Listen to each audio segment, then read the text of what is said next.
July 6-ാം തീയതിയിലെ UPSC civil service എക്സാമിന് relevant ആയിട്ടുള്ള കുറച്ച് ടോപ്പിക്കുകളാണ് നമ്മൾ ഡിസ്കസ് ചെയ്യാൻ വേണ്ടി പോകുന്നതായിട്ടുള്ളത്.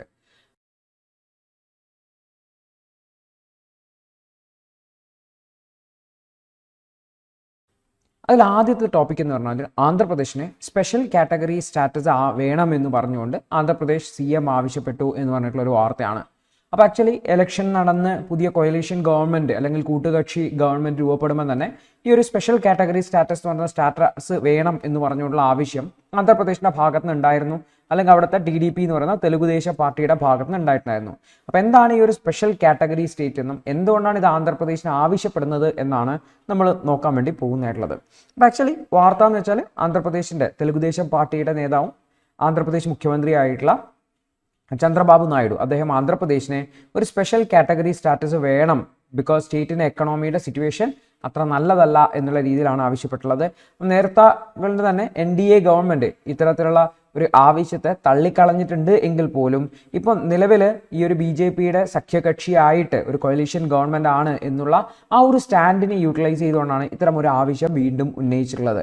അപ്പോൾ നമ്മൾ ഓർത്തു വെക്കേണ്ട കാര്യം എന്താണ് ഈ ഒരു സ്പെഷ്യൽ കാറ്റഗറി സ്റ്റാറ്റസ് എന്നാണ്. അപ്പോൾ ഇന്ത്യയിലെ ചില സംസ്ഥാനങ്ങൾക്ക് പ്രത്യേക പരിഗണന നൽകുക എന്നുള്ളതാണ് സ്പെഷ്യൽ കാറ്റഗറി എന്നതുകൊണ്ട് ഉദ്ദേശിക്കുന്നതായിട്ടുള്ളത്. പ്രത്യേക പരിഗണന നൽകുക, പ്രത്യേകിച്ചും സാമ്പത്തികമായിട്ടുള്ള വിഷയങ്ങളിലാണ് പ്രത്യേക പരിഗണന വരുന്നതായിട്ടുള്ളത്. അപ്പോൾ ഇത് ആക്ച്വലി ഈ ഒരു ഐഡിയ കൊണ്ടുവരുന്നത് 1969 5ാം ഫൈനാൻസ് കമ്മീഷന്റെ ഭാഗമായിട്ടാണ്. ഈ 5ാം ഫൈനാൻസ് കമ്മീഷൻ പറഞ്ഞു നമ്മുടെ രാജ്യത്ത് എല്ലാ സംസ്ഥാനങ്ങളും ഒരുപോലെയല്ല ഡെവലപ്ഡ് ആയിട്ടുള്ള, അല്ലെങ്കിൽ എല്ലാ സംസ്ഥാനങ്ങളുടെയും സാമ്പത്തിക സ്ഥിതി ഒരുപോലെയല്ല. സ്വാഭാവികമായിട്ടും ചില സംസ്ഥാനങ്ങൾക്ക് ചില പ്രത്യേക സാമ്പത്തിക സഹായങ്ങൾ നൽകേണ്ടതായിട്ടുണ്ട്. ഇത്തരത്തിൽ പ്രത്യേക സാമ്പത്തിക സഹായങ്ങൾ നൽകേണ്ട അല്ലെങ്കിൽ ഡിസഡ്വാൻറ്റേജ് ആയിട്ടുള്ള കുറച്ച് സ്റ്റേറ്റ്സ് ഉണ്ട്. പ്രത്യേകിച്ചും ആ ഡിസഡ്വാൻറ്റേജ് എന്ന് വെച്ച് കഴിഞ്ഞാൽ അവിടുത്തെ ജിയോഗ്രഫി കൊണ്ടുള്ള പ്രശ്നമാകാം. ഉദാഹരണത്തിന് മലയൊക്കെ നിറഞ്ഞിട്ടുള്ളൊരു സ്റ്റേറ്റ്, സ്വാഭാവികമായിട്ടും അവിടെ കൂടുതൽ ഇൻഡസ്ട്രീസ് വെക്കാനോ മിക്കവാറും കാടൊക്കെ നിറഞ്ഞിട്ടുള്ള സ്ഥലമായിരിക്കും. അവിടെ കൂടുതൽ ഇൻഡസ്ട്രീസ് ഉണ്ടാക്കാനോ സ്റ്റേറ്റിന് വരുമാനം ഉണ്ടാക്കാനോ പറ്റില്ല. അതുപോലെ തന്നെ അവിടുത്തെ സോഷ്യോ എക്കണോമിക് സ്റ്റാറ്റസ് ചിലപ്പോൾ മോശമായിരിക്കും. ചിലപ്പോൾ ട്രൈബൽ ഉള്ള ഒരു സ്റ്റേറ്റ്സ് ആയിരിക്കും, ട്രൈബൽ പോപ്പുലേഷൻ ഭയങ്കര കൂടിയ സ്റ്റേറ്റ് ആയിരിക്കും. സ്വാഭാവികമായിട്ടും ആ സ്റ്റേറ്റിന് സാമ്പത്തിക വരുമാനം ഉണ്ടാവണമെന്നില്ല. അപ്പോൾ അതുപോലെ തന്നെ അവിടുത്തെ ഗവൺമെൻറ്റുകൾക്ക് കൃത്യമായിട്ടുള്ള പദ്ധതികൾ നടപ്പിലാക്കാൻ പറ്റില്ല. അപ്പോൾ സ്വാഭാവികമായിട്ടും ഇത്തരം ഗവൺമെൻറ്റിനെ സഹായിക്കുന്നതിന് വേണ്ടിയിട്ടും അവിടെ സ്വാഭാവികമായിട്ടും സോഷ്യോ എക്കണോമിക് ഡെവലപ്മെൻറ്റ് കൃത്യമായി കൊണ്ടുവരുന്നതിന് വേണ്ടിയിട്ടും മറ്റ് ഡെവലപ്ഡ് സ്റ്റേറ്റ്സുമായിട്ടുള്ള ലെവലിലേക്ക് ഇത്തരത്തിലുള്ള പിന്നോക്കം നിൽക്കുന്ന, സാമ്പത്തികമായിട്ട് പിന്നോക്കം നിൽക്കുന്ന സ്റ്റേറ്റ്സിനെ സഹായിക്കുന്നതിന് വേണ്ടിയിട്ടാണ് ഈ ഒരു സ്പെഷ്യൽ കാറ്റഗറി സ്റ്റാറ്റസ് എന്ന് പറയുന്ന ആശയം കൊണ്ടുവന്നത്. അപ്പോൾ അതിന് വേണ്ടിയിട്ട് ഒരു ഗാഡ്ഗിൽ ഫോർമുല എന്ന് പറയുന്ന ഒരു ഫോർമുല ഡെവലപ്പ് ചെയ്തു. അതിൻ്റെ അടിസ്ഥാനത്തിലാണ് സ്റ്റേറ്റ്സിനെ കൺസിഡർ ചെയ്തത്. ഒന്ന് ഹില്ലി ടെറൈൻ, അതായത് മലനിരകൾ, അതായത് ഹിമാലയൻ സ്റ്റേറ്റ്സ് എന്ന് വിളിക്കാം, അല്ലെങ്കിൽ ഹിമാലയ പർവ്വതമൊക്കെയുള്ള അല്ലെങ്കിൽ ഹില്ലി ടെറൈൻ ഉള്ള സ്റ്റേറ്റ്സുകൾ. കാരണം അവിടെ മല നിറഞ്ഞിട്ടുള്ള സ്റ്റേറ്റ്സ് ആണ്, ഇൻഡസ്ട്രീസ് ഒക്കെ അങ്ങനെയൊന്നും പോസിബിൾ അല്ല, വളരെ സെൻസിറ്റീവ് ആയിട്ടുള്ള സ്ഥലങ്ങളാണ്. മറ്റൊന്നാണ് പോപ്പുലേഷൻ വളരെ കുറഞ്ഞിട്ടുള്ള ലോ പോപ്പുലേഷൻ ഡെൻസിറ്റി ഉള്ള സ്ഥലങ്ങൾ, അല്ലെങ്കിൽ ട്രൈബൽ പോപ്പുലേഷൻ വളരെയധികം കൂടിയ സ്ഥലങ്ങൾ. സ്വാഭാവികമായിട്ടും ട്രൈബൽ പോപ്പുലേഷൻ എന്ന് പറഞ്ഞാൽ കുറച്ചുകൂടി പിന്നോക്കം നിൽക്കുന്ന പോപ്പുലേഷൻ ആണല്ലേ. സ്വാഭാവികമായിട്ടും അവിടെ കാര്യമായിട്ടുള്ള ഓർഗനൈസ്ഡ് സെക്ടറിലുള്ള ഇൻഡസ്ട്രീസോ മറ്റും ഒക്കെ കുറവായിരിക്കും, അതിൽ വർക്കിംഗ് പോപ്പുലേഷൻ കുറവായിരിക്കും. സ്വാഭാവികമായിട്ടും ആ സ്റ്റേറ്റുകളിൽ പ്രത്യേക പരിഗണന കൊടുക്കേണ്ടതായിരുന്നു. മറ്റൊന്നാണ് സ്ട്രാറ്റജിക് ആയിട്ടുള്ള ലൊക്കേഷനുള്ള, അതായത് പ്രത്യേകിച്ചും അതിർത്തി പങ്കിടുന്ന, വിദേശ രാജ്യങ്ങളുമായിട്ട് അതിർത്തി പങ്കിടുന്ന സംസ്ഥാനങ്ങളെയാണ് സ്ട്രാറ്റജിക് ലൊക്കേഷൻ എന്ന് പറയുന്ന കാറ്റഗറിയിൽ വരുന്നത്. കാരണം അവിടെ ഇൻഫ്രാസ്ട്രക്ചർ ഡെവലപ്മെന്റ് ചെയ്യുക എന്ന് പറയുന്ന രാജ്യസുരക്ഷയുടെ ഭാഗമാണ്. സോ അത്തരം സ്റ്റേറ്റുകൾക്ക് പ്രത്യേക പരിഗണന നൽകി അവിടുത്തെ ഡെവലപ്മെന്റൽ ആക്ടിവിറ്റീസ് ഒക്കെ ടേക്കപ്പ് ചെയ്യുക എന്നുള്ളതാണ്. മറ്റൊന്നാണ് എക്കണോമിക്കലി അതുപോലെ ബാക്ക്വേർഡ് ബാക്ക്വേർഡുള്ള പിന്നോക്കം നിൽക്കുന്ന സംസ്ഥാനങ്ങളെയാണ് പരിഗണിക്കുന്നതായിട്ടുള്ളത്. അതുപോലെ തന്നെ non viable nature of state finance, ഒരു സംസ്ഥാനത്തിൻ്റെ വരുമാനം വെച്ച് ആ സംസ്ഥാനത്തിന് മുന്നോട്ട് പോകാൻ പറ്റത്തില്ല, സാമ്പത്തികമായിട്ട് തകർന്ന് തരിപ്പണമായി പോയിരിക്കുന്ന അവസ്ഥയിലാണ്. അപ്പോൾ അത്തരം സാഹചര്യങ്ങൾ അതിന് സ്പെഷ്യൽ കാറ്റഗറി സ്റ്റാറ്റസ് കൊടുത്ത് സെൻട്രൽ ഗവൺമെൻറ് ഫൈനാൻഷ്യൽ സപ്പോർട്ട് നൽകും. അപ്പോൾ ഇവിടെ ഈ ഒരു ഗാഡ്ഗിൽ ഫോർമുല വെച്ച് നോക്കുകയാണെങ്കിൽ ആന്ധ്രാപ്രദേശിന് അപ്ലിക്കബിൾ ആയിട്ടുള്ളത് ഏതൊക്കെയാണെന്ന് നമുക്ക് പറയാം. ഹില്ലി ടെറൈൻ ആണെന്ന് നമുക്ക് പറയാൻ പറ്റില്ല. ആന്ധ്രാപ്രദേശിൽ അങ്ങനെ ഭയങ്കര ഹില്ലി ടെറൈൻ അല്ല, ഹിമാലയൻ സ്റ്റേറ്റ് അല്ല, ലോ പോപ്പുലേഷൻ ഡെൻസിറ്റിയോ ട്രൈബൽ പോപ്പുലേഷനോ അല്ല, സ്ട്രാറ്റജിക് ലൊക്കേഷൻ അല്ല, എക്കണോമിക് ഇൻഫ്രാസ്ട്രക്ചർ ബാക്ക്വേർഡ്നെസ് പറയാം. അതുപോലെ തന്നെ സ്റ്റേറ്റ് ഫൈനാൻസസ് നോൺ വയബിൾ ആണെന്ന് നമുക്ക് പറയാൻ പറ്റില്ല. ആകെ ഈ എക്കണോമിക് ഇൻഫ്രാസ്ട്രക്ചർ ബാക്ക്വേർഡ്നെസ് എന്ന് പറയുന്ന ഒരു ക്രൈറ്റീരിയ മാത്രമാണ് നമുക്ക് അല്പമെങ്കിലും അപ്ലൈ ചെയ്യാൻ വേണ്ടി പറ്റുക എന്നുള്ളതാണ്. ചിലപ്പോൾ ആന്ധ്രാപ്രദേശിനെക്കാട്ടും പിന്നോക്കം നിൽക്കുന്ന സംസ്ഥാനങ്ങൾ, ഉദാഹരണത്തിന് ബീഹാറൊക്കെ നമുക്ക് പറയാൻ വേണ്ടിയിട്ടും എക്കണോമിക്കലി ബാക്ക്വേർഡ് ആണ് എന്നുള്ളത്.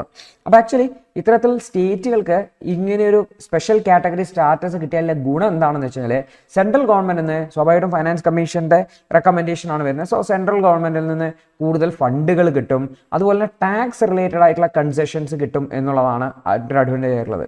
അതായത് സാധാരണ സെൻട്രൽ ഗവൺമെന്റ് ഒരു ഫണ്ട് ഒരു പ്രൊജക്റ്റ് നടപ്പിലാക്കുമ്പോൾ സാധാരണ സ്റ്റേറ്റുകൾക്ക് 50% സെൻട്രൽ ഗവൺമെന്റ്, 50% സ്റ്റേറ്റ് ഗവൺമെന്റ്, അല്ലെങ്കിൽ 60-40 എന്നൊക്കെ പറഞ്ഞിട്ടുള്ള റേഷ്യോയിലാണ് ഫണ്ട് വിതരണം നടക്കുക.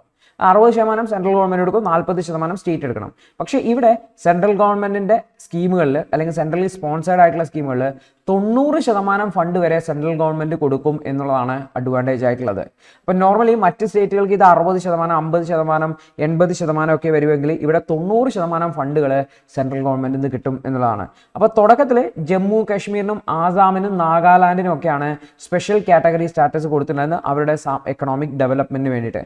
എന്നാൽ പിന്നീട് പല സംസ്ഥാനങ്ങളിൽ നിന്നും ആവശ്യങ്ങൾ വന്നതോടുകൂടിയിട്ട് ഈ ഒരു സ്റ്റേറ്റ്സുകൾക്ക്, അതായത് ആസാം, നാഗാലാൻഡ് തുടങ്ങിയിട്ടുള്ള സ്റ്റേറ്റുകളിൽ ഹിമാചൽ പ്രദേശിന് കൊടുത്തു, ഹില്ലി ടെറൈനാണ്, ബോർഡർ കൺട്രിയാണ്. മണിപ്പൂറിന് കൊടുത്തു, മേഘാലയ കൊടുത്തു, സിക്കിമിന് കൊടുത്തു, ത്രിപുര കൊടുത്തു, അരുണാചൽ പ്രദേശിന് കൊടുത്തു, മിസോറാമിന് കൊടുത്തു, ഉത്തരാഖണ്ഡിന് കൊടുത്തു, തെലങ്കാനയ്ക്ക് ലേറ്റസ്റ്റ് ആയിട്ട് കൊടുത്തിട്ടുണ്ടെന്ന് ഓർത്ത് വെക്കാം. അതേപോലെ ജമ്മു ആൻഡ് കാശ്മീരിന് നേരത്തെ കൊടുത്തിട്ടുണ്ടായിരുന്നു. 370 റിപ്പീൽ ചെയ്തപ്പോൾ ജമ്മു ആൻഡ് കാശ്മീരിന്റെ സ്റ്റേറ്റ് പദവി നഷ്ടപ്പെട്ടതോടുകൂടിയിട്ട് സ്പെഷ്യൽ കാറ്റഗറി സ്റ്റേറ്റ് സ്റ്റാറ്റസും നഷ്ടപ്പെട്ടു എന്ന് ഓർത്ത് വെക്കുക. അപ്പോൾ ആക്ച്വലി നമുക്ക് നോക്കിക്കഴിഞ്ഞാൽ നമ്മുടെ നോർത്ത് ഈസ്റ്റേൺ സ്റ്റേറ്റുകൾ, അതായത് 7 സിസ്റ്റർ സ്റ്റേറ്റുകളും പിന്നെ ഈ ഒരു സിക്കിമും കൂടെ വരും. അപ്പോൾ 7+1 ഇവിടെ വന്നു. പിന്നെ ഇവിടെയുള്ള 2 ഹില്ലി സ്റ്റേറ്റ്സുകളായിട്ടുള്ള നമുക്ക് ഉത്തരാഖണ്ഡും ഹിമാചൽ പ്രദേശിനെയും അറിയാൻ വേണ്ടി പറ്റും. ഉത്തരാഖണ്ഡും ഹിമാചൽ പ്രദേശും ഉണ്ട്. പിന്നെ ഇവിടെ തെലങ്കാന. ഇങ്ങനെ 11 സ്റ്റേറ്റ്സുകൾക്കാണ് നിലവിൽ എന്ത് നൽകിയിട്ടുള്ളത്, സ്പെഷ്യൽ കാറ്റഗറി സ്റ്റാറ്റസ് നൽകിയിട്ടുള്ളതെന്ന് ഓർത്തുക. ജമ്മു കാശ്മീരിനെ യൂണിയൻ ടെറിട്ടറി ആക്കി മാറ്റിയതോടുകൂടി ആ സ്റ്റാറ്റസ് പോയി. ആന്ധ്രാപ്രദേശ് ഇപ്പം ആവശ്യപ്പെടുന്നുണ്ട്, കാരണം തെലങ്കാന കൊടുത്തിട്ടുണ്ട്, നമുക്കും വേണം എന്ന് പറഞ്ഞിട്ട് ആവശ്യപ്പെടുന്നുണ്ട് എന്ന് കൂടി ഓർത്തുക. അപ്പോൾ എന്താണ് സ്പെഷ്യൽ കാറ്റഗറി സ്റ്റാറ്റസ് എന്നും എന്താണ് അത് ഉദ്ദേശിക്കുന്നതെന്നാണ് നമ്മൾ കൃത്യമായിട്ട് മനസ്സിലാക്കേണ്ടതായിട്ടുള്ളത്.